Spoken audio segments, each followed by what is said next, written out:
En 1759, au chapitre 19 de son œuvre Candide ou l'optimisme, Voltaire nous conta: Candide et Cacambo rencontrèrent un nègre étendu par terre et à moitié nu.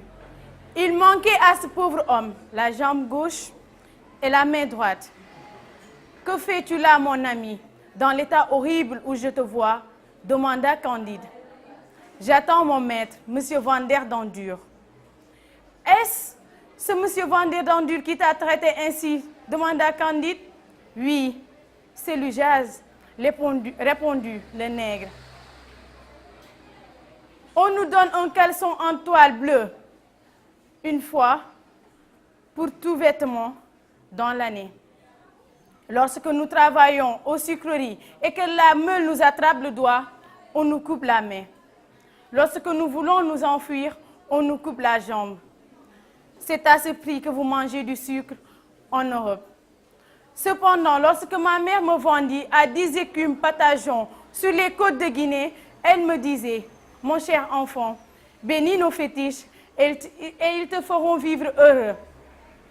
Tu as l'honneur d'être l'esclave de nos seigneurs les Blancs. Lorsque nous entendons des histoires comme celle de ce nègre de Suriname, ou que l'on voit des vies aussi malheureuses et aussi chaotiques que cette vie, l'on est porté à se demander qui écrit si mal. Ces gens sont-ils maîtres de leur destin?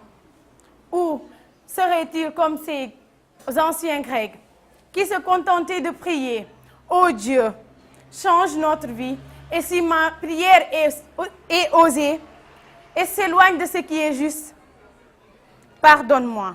Ce dont je suis sûre est que le nègre, comme les Grecs, était esclave. Contrairement à nous, à l'ère de la liberté, du libre arbitre, où l'on peut considérer que nous sommes maîtres de notre destin. Dieu nous prescrit un temps de vie bien déterminé, mais ce que l'on en fait, c'est à nous d'en décider. Notre vie, la valeur de notre vie, ce qu'on en fait, ce qu'on deviendra, voilà notre destin. Ce n'est pas une question de chance, mais une question de choix. Cette personne qui tue ou qui vole son prochain, c'est bien qu'il est en train de s'ouvrir les portes de la prison. Mais l'on dira c'est son destin, il n'y pouvait rien. Mais stop! Arrêtons de justifier nos erreurs par le destin. Avant de mettre son doigt sur le feu, nous savions bien que l'on risque de se brûler. Donc, soyons comme Zadig. Choisissons et devenons. Parce que seul l'être exceptionnel qui comprendra qu'il est le maître de son destin sera maître de son destin. Merci de m'avoir écouté.